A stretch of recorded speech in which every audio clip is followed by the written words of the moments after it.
E aí? Beleza? A história começa em 1959. Uma nova escola estava sendo inaugurada na cidade de Lexington, nos Estados Unidos. Pouco antes do início das aulas, todas as crianças estavam brincando do lado de fora. Pela manhã, a menina Lucinda ficava em silêncio, voltada para o sol.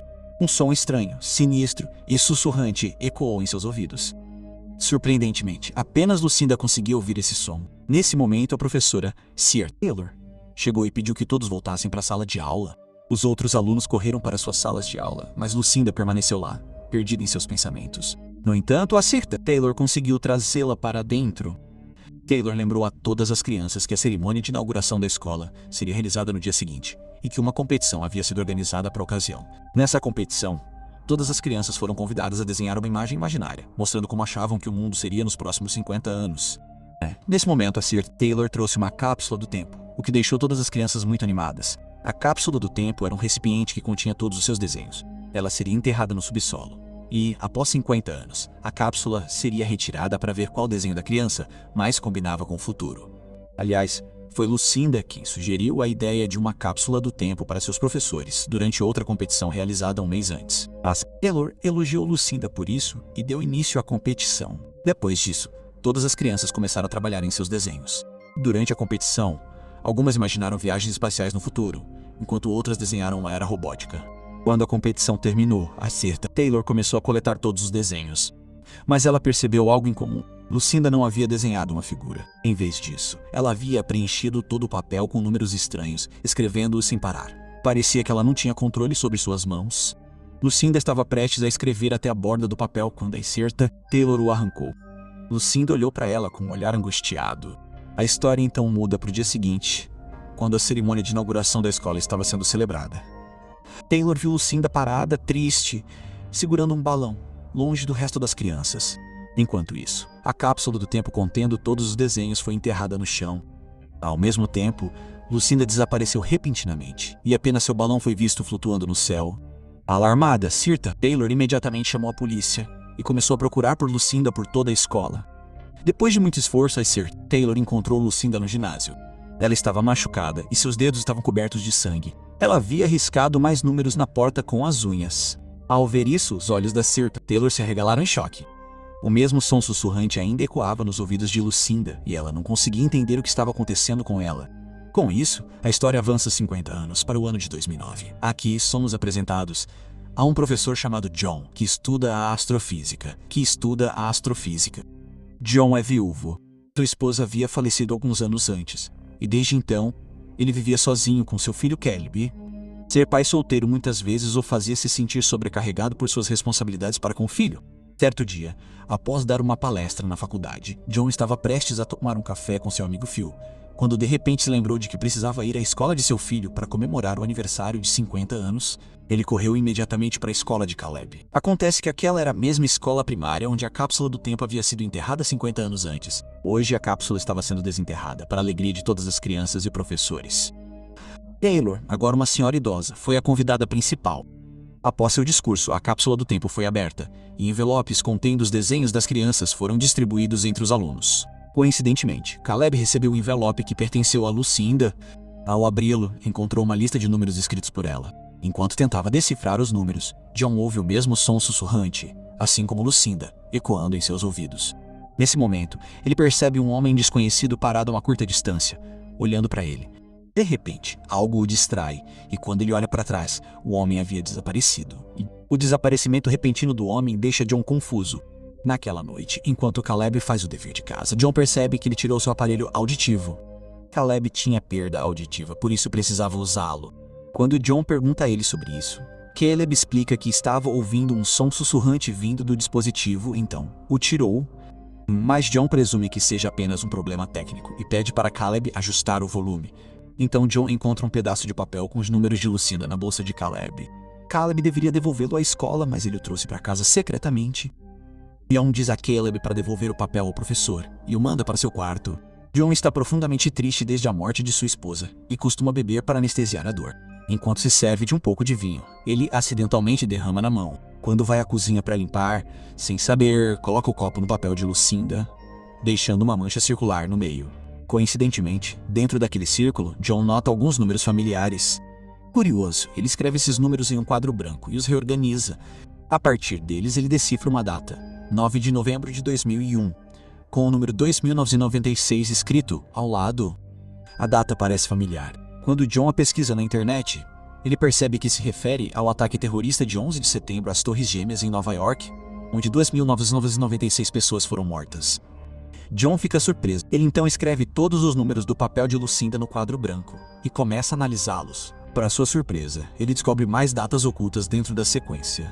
Uma a uma, ele as pesquisa online e descobre que cada data está conectada a um desastre da vida real. Em 19 de setembro de 1985, um grande terremoto na cidade do México matou 10.153 pessoas. Em 19 de abril de 1995, o atentado de Oklahoma City matou 168 pessoas. Em 26 de dezembro de 2004, o tsunami no Oceano Índico matou 229.866 pessoas. Dessa forma, Lucinda listou as datas de todos os grandes desastres, de 1959 até o presente, juntamente com o número exato de mortes. John fica abalado, porque esses números foram escritos em 1959 e trancados em uma cápsula do tempo por 50 anos, então ninguém poderia tê-los adulterado. A ideia de como Lucinda pôde fazer previsões tão precisas deixa John atordoado. No dia seguinte, ele vai até seu amigo Phil e conta a ele sobre as previsões de Lucinda. Ele também nota mais 3 desastres listados no papel. Um deles deveria acontecer amanhã e, de acordo com os números, 81 pessoas morrerão, mas Phil descarta as alegações de John como infundadas. Ele ressalta que, além das datas e do número de mortos, há outros números no papel cujo significado John ainda não descobriu. Ele também lembra a John que em um dos acidentes sua esposa morreu em um incêndio. Phil acredita que John está distorcendo os números para se adequar à sua própria dor e está apenas imaginando conexões. Ele aconselha John a ficar longe desses números inúteis. Ao ouvir isso, John fica furioso com Phil e sai furioso. No entanto, no fundo, ele começa a duvidar de seu próprio raciocínio. Para esclarecer suas dúvidas, John visita Taylor em sua casa e pergunta sobre Lucinda. Por causa de sua idade avançada, sua memória é fraca, mas ela ainda se lembra de Lucinda. Ela se lembra de como a garota sempre ficava longe dos outros e se lembra vividamente do dia em que Lucinda rabiscou números em sua folha de desenho e mais tarde, na porta do ginásio, arranhando-a como um animal com as unhas. John também fica chocado ao ouvir sobre esse incidente. Ele então mostra a folha de desenho de Lucinda para Sirta e pergunta se esta é a mesma folha em que Lucinda escreveu os números 50 anos atrás. Taylor concorda, mas por causa de sua memória fraca, as dúvidas de John ainda permanecem. Agora John pede a Sirta Taylor o endereço de Lucinda para que ele possa encontrá-la e investigar mais a fundo. Tristemente, a Sirta Taylor informa que Lucinda morreu há alguns anos. Ao ouvir isso, John fica profundamente decepcionado. Ele volta para casa e liga para a escola para tentar encontrar os 2 trabalhadores que desenterraram a cápsula do tempo. Enquanto isso, Caleb brinca do lado de fora. Um carro para na frente de sua casa com 2 homens desconhecidos usando máscaras. De repente, uma voz sussurrante ressoa nos ouvidos de Caleb. Atraído por ela, ele caminha até os estranhos e os encara. O sussurro continua, ecoando em seus ouvidos.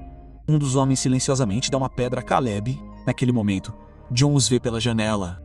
Assustado e com medo, ele corre para fora. Mas quando chega lá, os homens já foram embora. Quando questionado, Caleb diz que não sabe quem eles eram. Ele entrega a pedra para John. Parece uma pedra comum.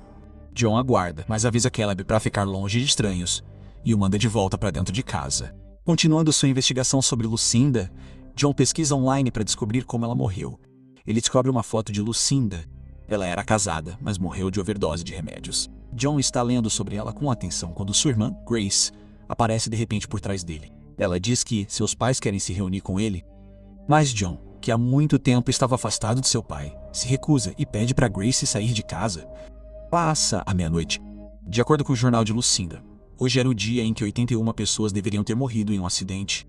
John está grudado nos canais de notícias esperando por tal notícia. Mas depois de assistir por horas, ele não vê nenhuma notícia de um acidente grave.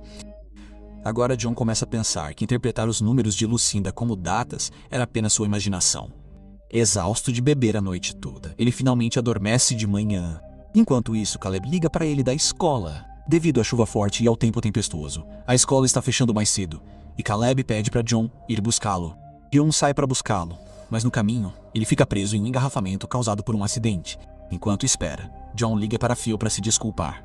Mas então sua atenção se volta para o GPS do carro, que mostra suas coordenadas como latitude 42,41 e longitude 71,20 e longitude. Quando ele compara esses números com o papel de Lucinda, eles correspondem exatamente. John percebe a verdade chocante. Os números extras no papel não são aleatórios, mas as coordenadas dos locais do acidente. De acordo com o papel, o desastre de hoje deveria ter acontecido exatamente onde John está agora. Ele fica chocado e imediatamente ele sai do carro para investigar. Mais à frente ele vê que um caminhão-tanque caiu. No entanto, um policial lhe diz que ninguém morreu. O policial está prestes a dizer a John para voltar para seu carro quando, de repente, sua expressão muda para medo. Ele foge em pânico, John se vira rapidamente e a visão o congela em choque. Um avião de passageiros cai e bate no chão nas proximidades. No momento seguinte, John corre em direção aos destroços. Arriscando sua vida, ele tenta resgatar os passageiros presos lá dentro. Os gritos das pessoas e a visão horripilante de corpos queimando em chamas partem seu coração. Logo, uma equipe de resgate chega, assume o controle da situação e leva John para um lugar seguro.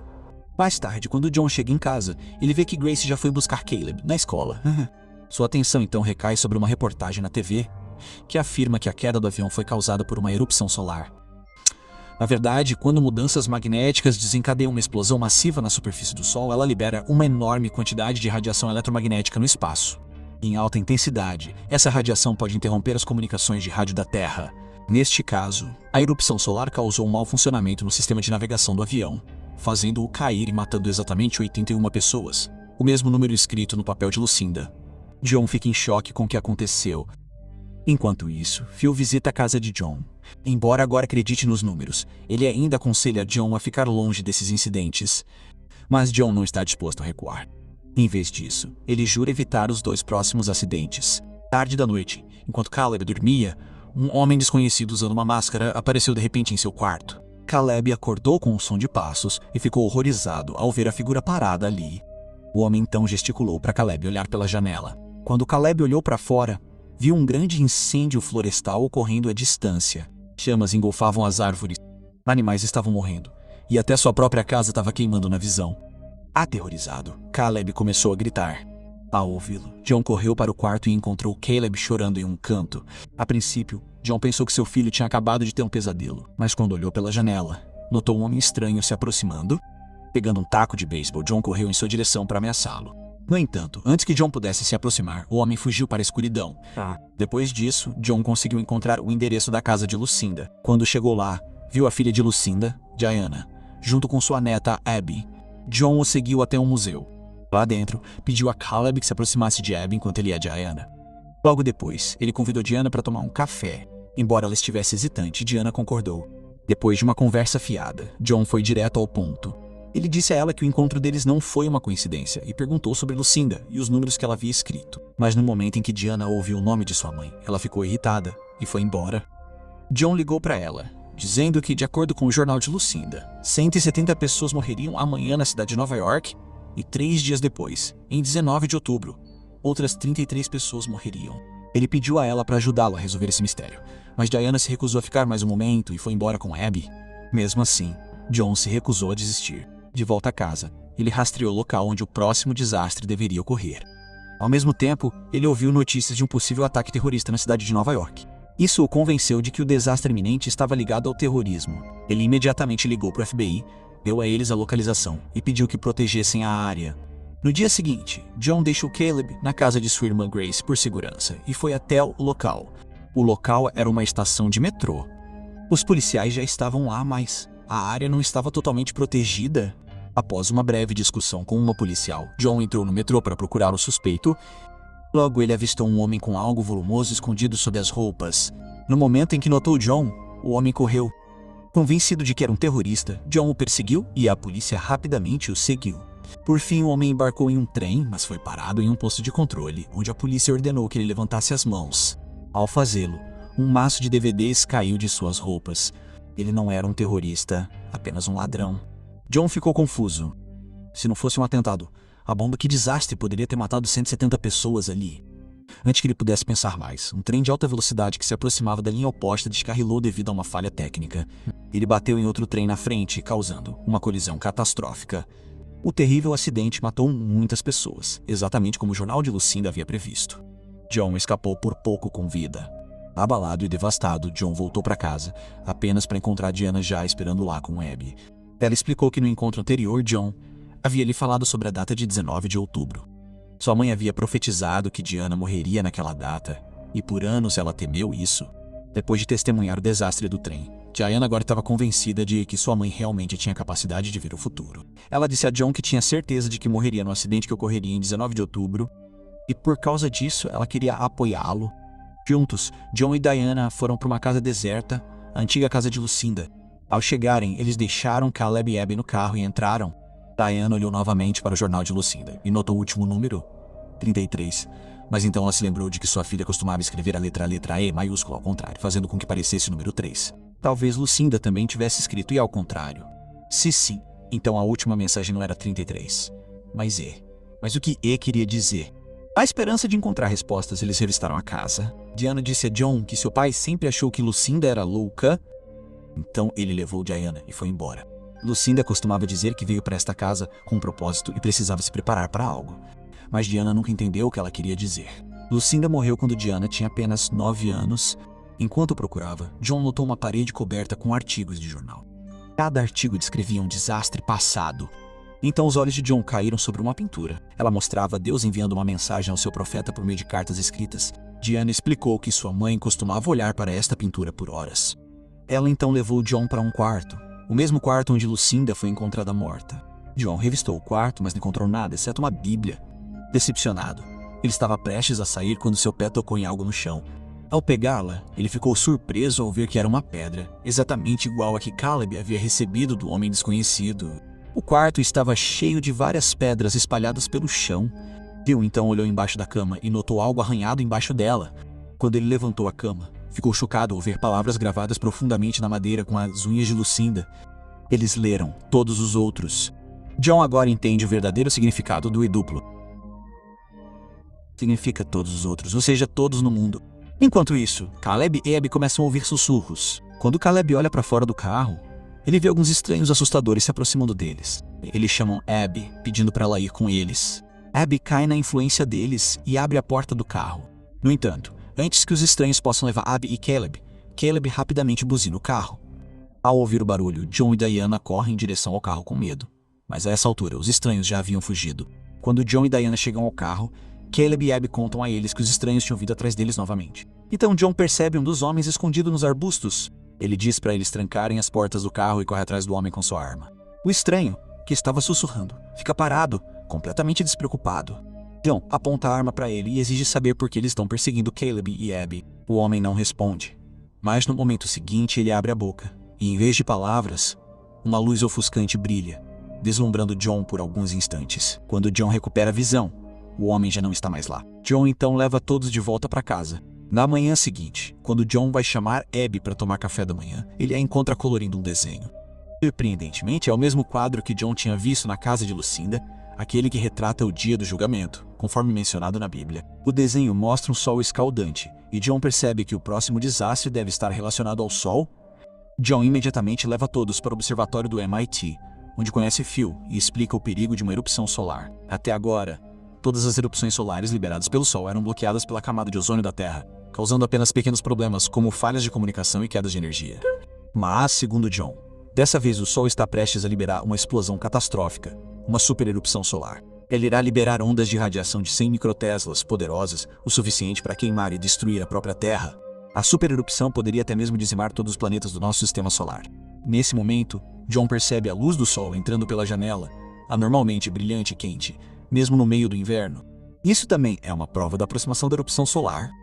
Enquanto isso, Diana ouve a conversa de John, triste, com a ideia de que sua filha também irá perecer no desastre. Ela conta a John sobre uma caverna onde eles poderiam se esconder para escapar da morte. Embora John saiba que ninguém na Terra pode sobreviver a essa catástrofe, ele concorda em ir com ela até a caverna só para lhe dar alguma esperança. Eles retornam para casa, e John rapidamente diz a todos para fazerem as malas. Ao ouvir isso, Caleb vai para seu quarto, mas logo ouve as mesmas vozes sussurrando novamente.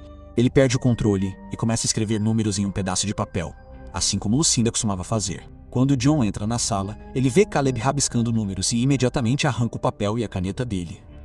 Mas Caleb não para. Ele começa a rabiscar números na mesa com as unhas. John o sacode para trazê-lo de volta aos seus sentidos. Quando John olha para os números gravados na mesa, ele se lembra da história da Sirta. Como há 50 anos, Lucinda havia esculpido números semelhantes na porta do ginásio da escola. Uma centelha de esperança acende na mente de Jota. Ele acha que Lucinda deve ter escrito a localização de um lugar seguro lá. Então, em vez de ir para a caverna com Diana e as crianças, John vai direto para a escola. Dentro da escola, ele remove a velha porta do ginásio e a leva para casa. No entanto, anos de tinta quase apagaram os números. John raspa a superfície da porta e finalmente consegue descobrir os números desbotados, mas, a essa altura, Diana perde a paciência. Ela pega Caleb e Abby e vai para a caverna sem John. John corre atrás dela, mas ela já está bem à frente. Para piorar a situação, o telefone de Diana não tem sinal, então ela não pode nem compartilhar sua localização com ele. Enquanto isso, quando Diana para em um posto de gasolina para reabastecer, uma transmissão de emergência é reproduzida na TV. O presidente avisa os cidadãos sobre a erupção solar que se aproxima e aconselha todos a se abrigarem no subsolo. O pânico rapidamente se espalha por todo o país.